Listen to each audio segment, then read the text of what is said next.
Jai Bhim, Jai Mulyavasi, and welcome you all to MNT News Network's special primetime session.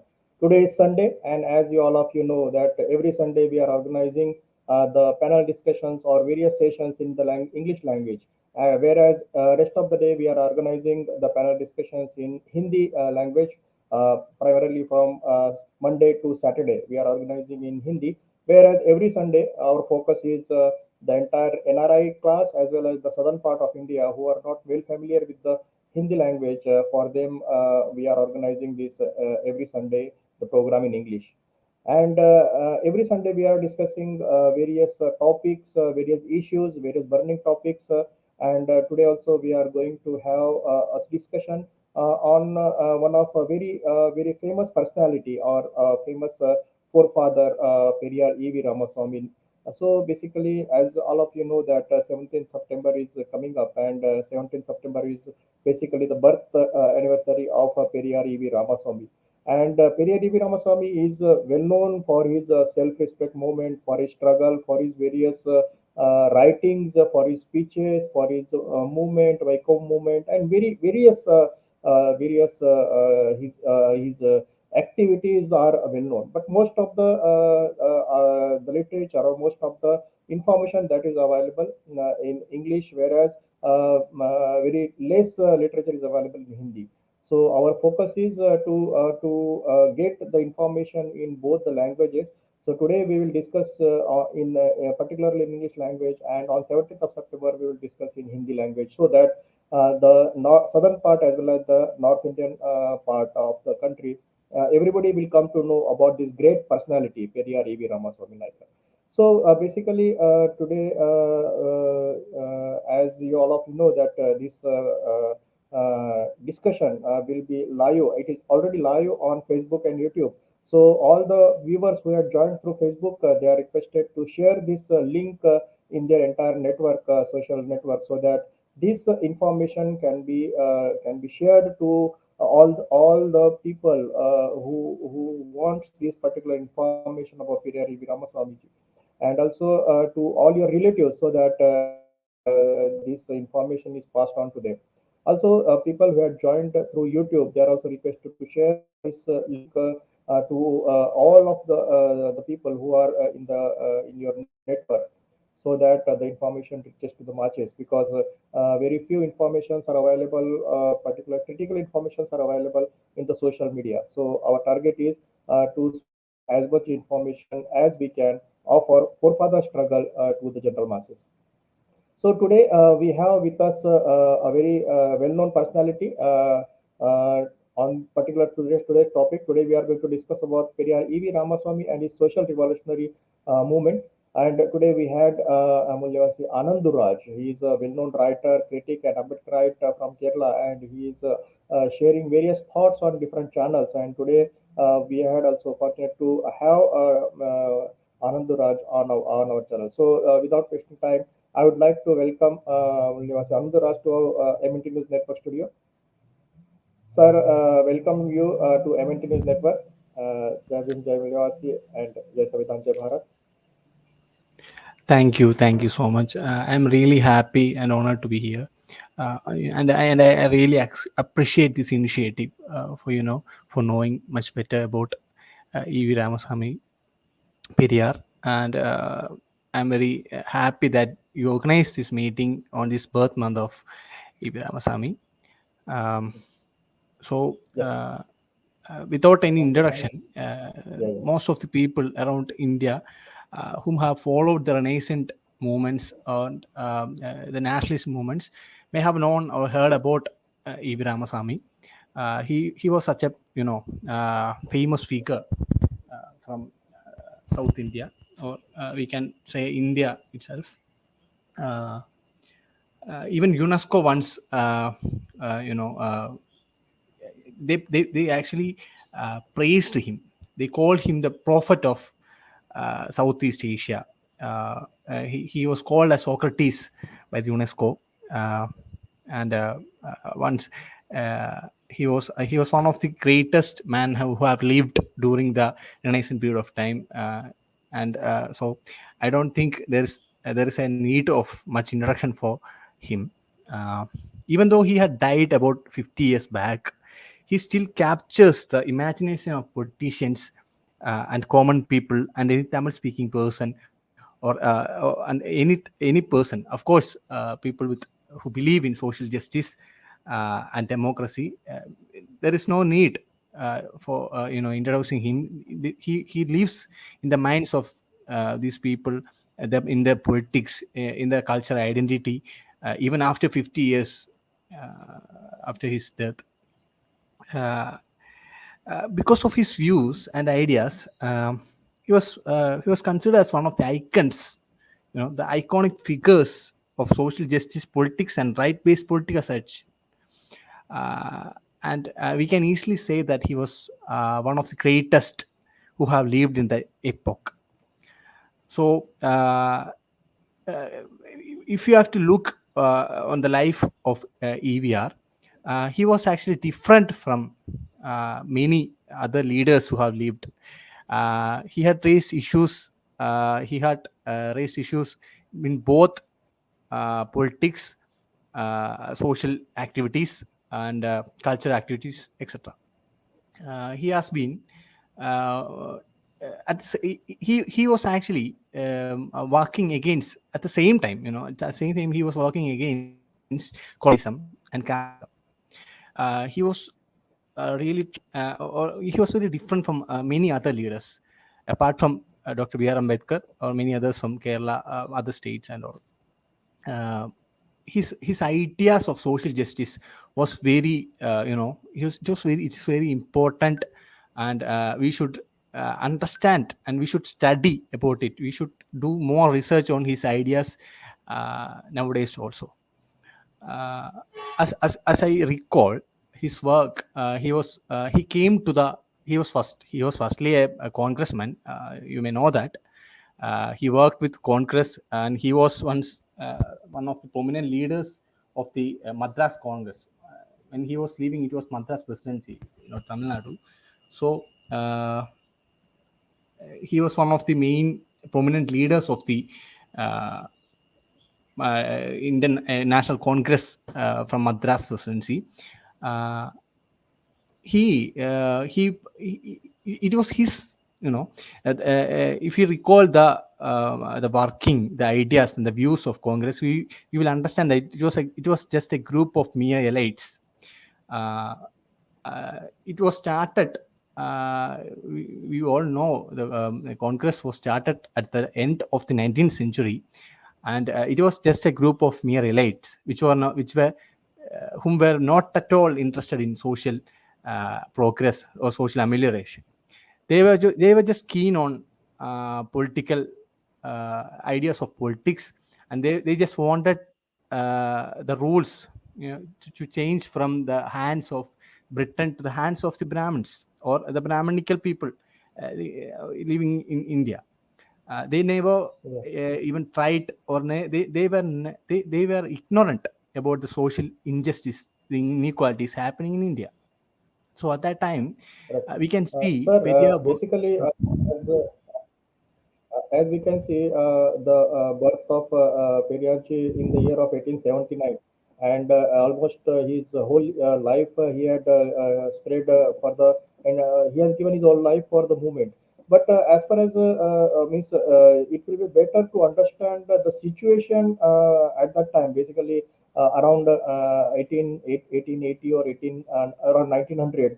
What type of social situation of the marginalized people was there, so that we will be able to get more about him, why he felt like that we should fight for self-respect, or we should run a movement for self-respect.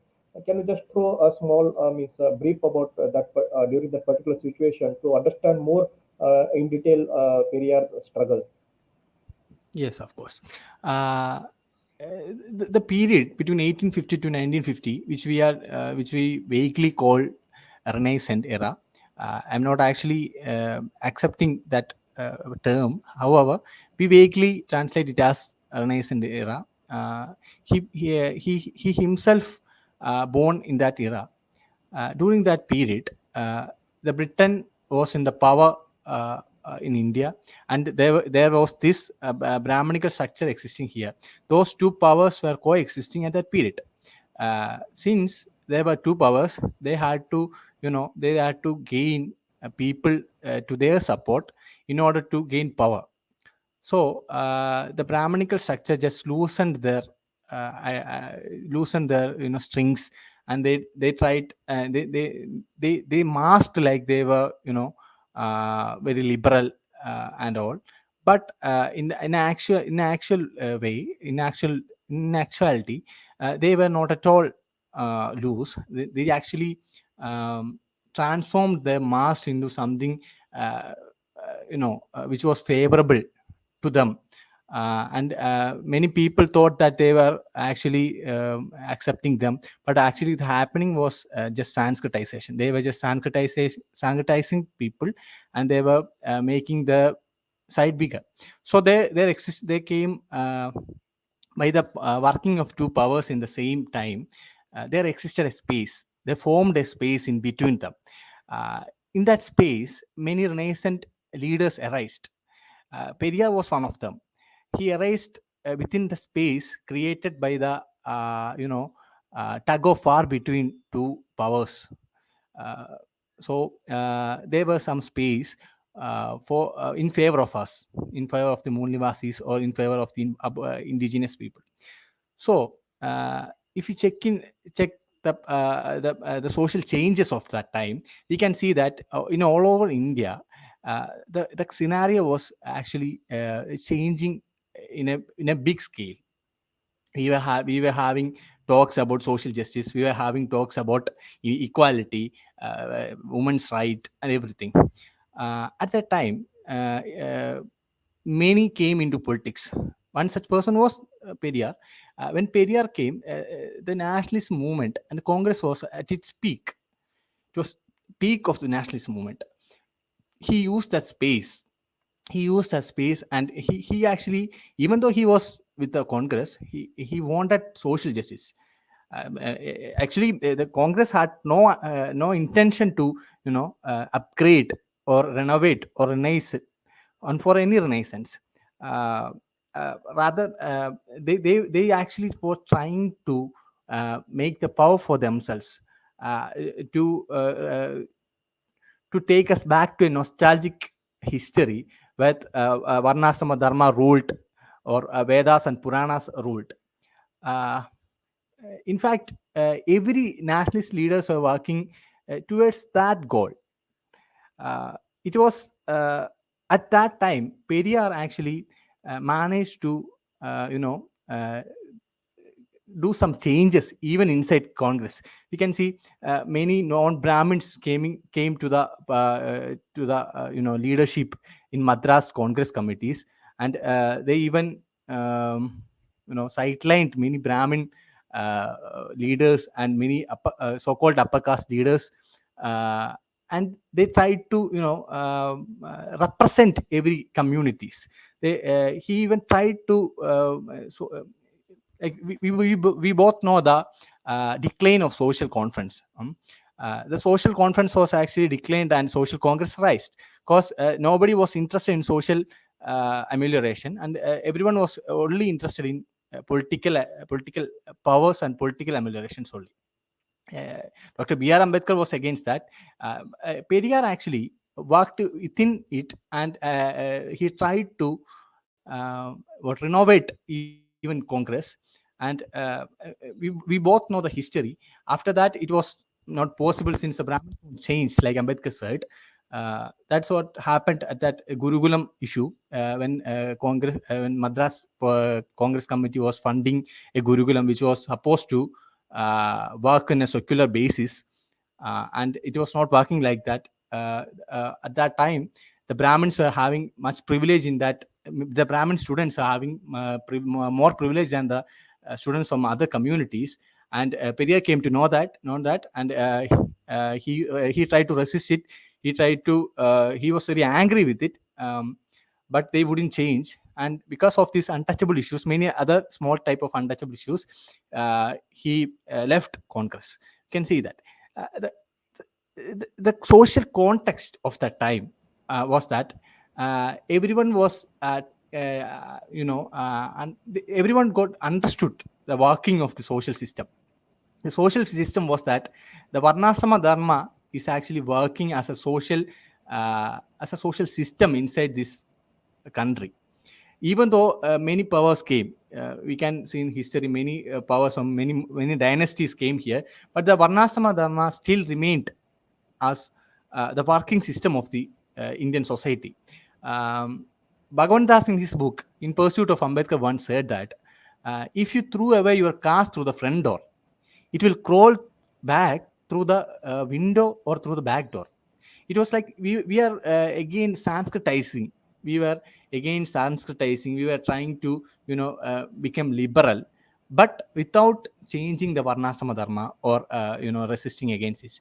Periyar was a person who actually been a threat to the Brahmanism or to this Varnasama Dharma. They were actually very afraid, or we can see many Brahmin newspapers at that time used to write about Periyar. I mean, positively, not negatively. It was positively writing about. They actually feared him, his work. He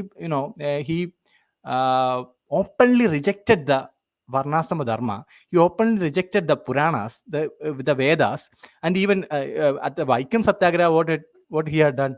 He came to Kerala. He came to Vaikam, and he advocated for the entrance of depressed caste communities to walk on the roads. And he even said that if the god, if that stone is not allowing the depressed class to work, it is not a god. We will use it for laundering. He just told that he to throw away their god for laundering. So he was such a figure. He was such a fearsome, courageous person. The Brahmin, he was such a person that the Brahmanism feared him very much. Even if he look at something he said about himself. Just for fun, Periyar once said about himself that I'm not a person to say that I'm a extraordinary person or holy man, but I'm a courageous man. I reason and tell the truth as it is found in my research. He was such a courageous person. He worked for the social amelioration by, directly engaging with the Brahmanism. He directly engaged. I don't think we can see any other person in Indian history who have done like that. Of course, there was Even Ambedkar. many of the things are reflected in his literature also. Whatever literature he had Of wrote, course, of course. it's very He telling was about most of critically them. engaging directly with them. Directly with them. There were no many leaders we can see in history. We can see Ambedkar, Dr. B.R. Ambedkar, and when we come to Kerala, we can see two, three people. Only that, directly engaging with the Brahmanism, directly confronting them, taunting them, threatening them. It was Periyar who had done that openly. He even the Ganesha idol. He broken the heads of the Ganesha idols. We can see that he was against such myths and superstitions. He was very keen on scientific knowledge, and he was doing his research. He was a constant student. He was studying, and he was doing researches, and he only believed in the rational idea of working of the system. He never believed in any superstitions. If he check his workings, he openly says that there is no god. He even Dr. B.R. Ambedkar was spiritual. He had some spiritual ideas on him, but Periyar was adamantly against spiritualism. He was adamantly against every myths, and because he knew, because myths were used as used for Sanskritizing people. If you take an example of Mr. Bhagavan Das, he was a final last research assistant of Dr. B.R. Ambedkar. In his book In Pursuit of Ambedkar, he comes from a sweeper community, and he says that I'm coming from a sweeper community which is now called as Valmiki community, and this Valmiki word is actually used for Sanskritizing. It is actually used for making our people believing that they were Hindus. They wrote this, uh, but actually they were the word Valmiki comes from his idea. He said that the word Valmiki came from Lal Bhikkhu, which was a Buddha saint, a poet saint. of the past of the history in their history. And it was then Sanskritized into Valmiki, and people came to the future people believed that they were Hindus. And the Hindus used, or the caste Hindus or the Brahmins used the myths, mythologies for making people believe to follow them. So Periyar knew the problems of these myths and mythologies. So he adamantly and he critically engaged, and he adamantly rejected the idea of myths and things. Uh, he asked, he once asked that, what is the do you have any evidence to show that your God did that? If you have evidence, I will accept. If you don't have any evidence, we can't accept it. Because when we look around, when he was looking around, there was nothing happening other than on the depressed class were thrown away. They were considered as dirts. So Periyar was very adamantly against the mythologic ideas, superstitions. The superstitions were used to tie up caste. Even not even we can take caste. Every caste works in their own customs, ideas, superstition, myths. So without breaking every myths, superstitions, customs, we cannot come out of caste, or we cannot annihilate caste. He was a one person who was trying to annihilate caste rather than changing or shifting its position. He was really against annihilating.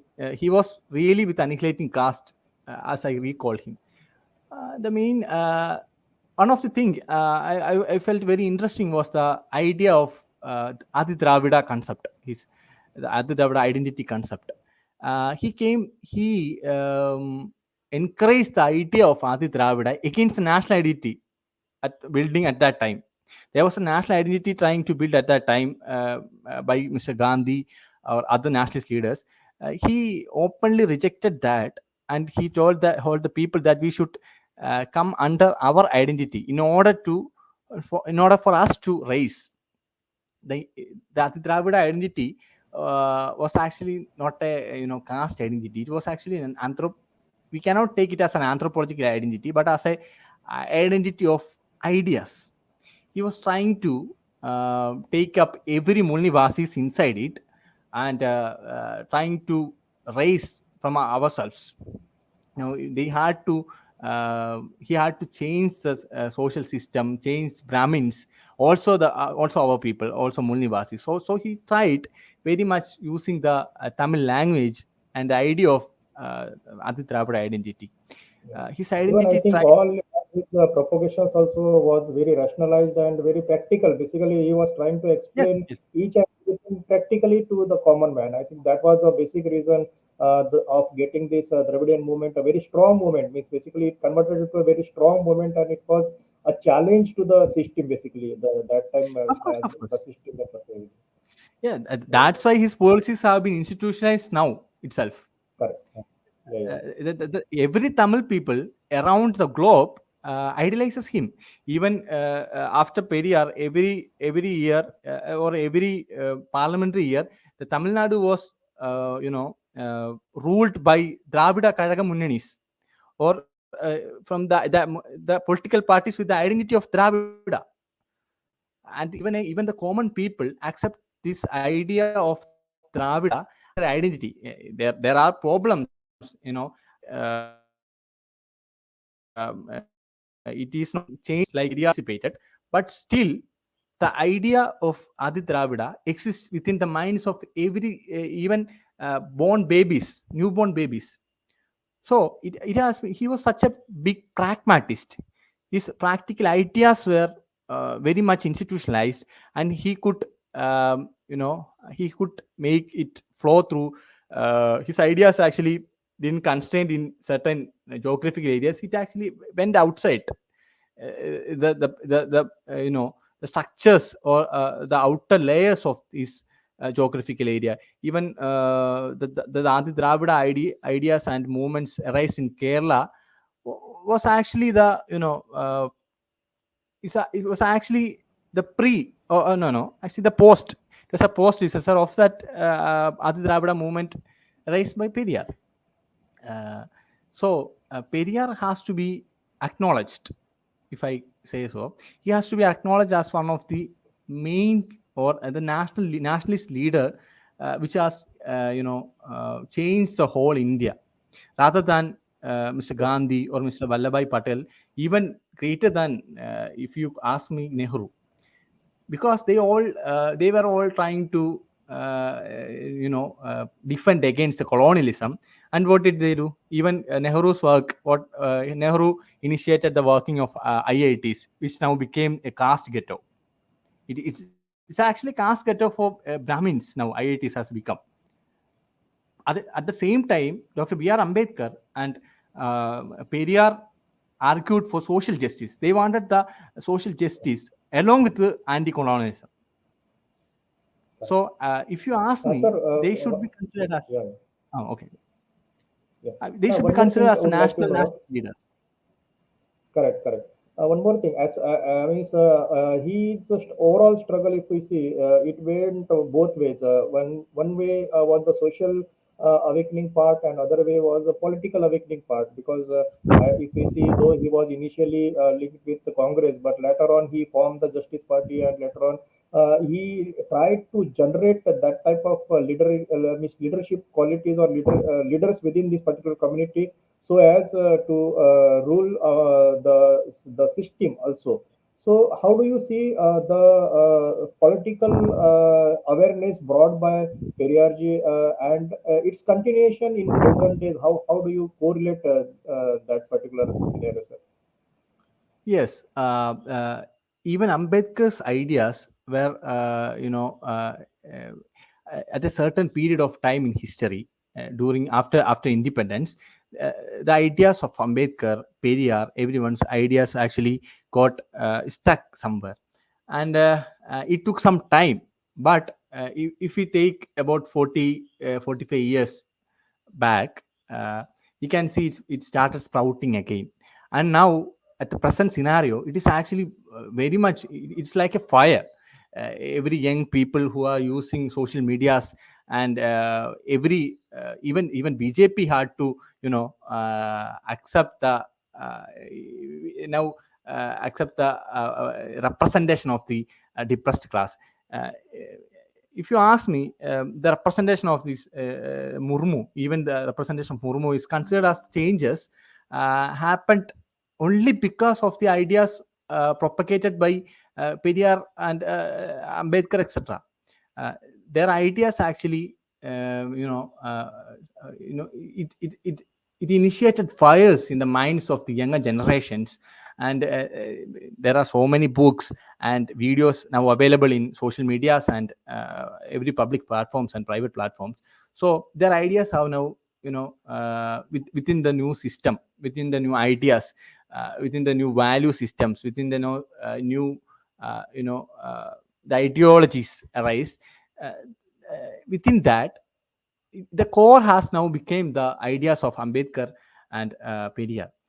That's why we can see every political party, even BJP, had to even if you recall, Murmu has not much power with party or politics, even though she was taken as a she was she became the president only because they understand, if they did not do that, they will not get power.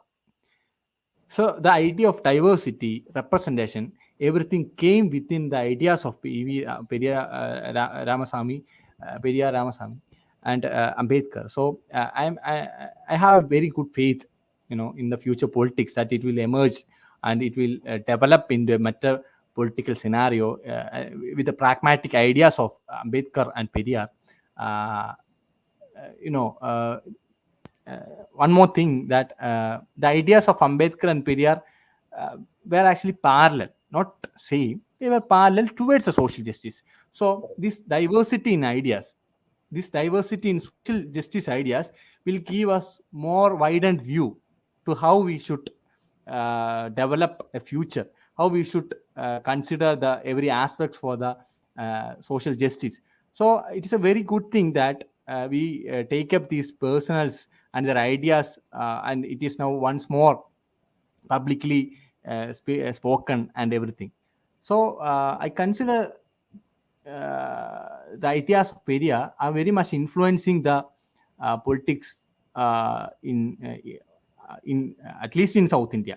We can see Thirumavalavan came with two MLAs and his parties are raising. He publicly said that I'm a son of Periyar and I'm a follower of Dr. B.R. Ambedkar. So you cannot you cannot push me away. I'm not that. We are not that old people. So this fire comes from the ideas of Periyar, who it comes from the seed he has brought, comes from the seed he had done about 50 years ago. So Periyar is, he has become an emotion. He has become a legend, and he has become not just a memory, but he had become, an idea. He just become an idea which rejects himself, but exists and develops and evolves. Right, sir. Sir, considering his overall involvement, Periyarji's overall involvement, his overall struggle, self-respect movement, making aware the common mass about his identity, which was very a difficult task, and he took it in a right perspective and brought so much of awareness socially as well as politically. So, considering his overall struggle and his overall dedication, since we are almost toward the end of the session, we would like to know, Miss, we would like to get your concluding message. What message you can pass on to our viewers about the basic ideological awareness or social awareness that was brought by Periyarji.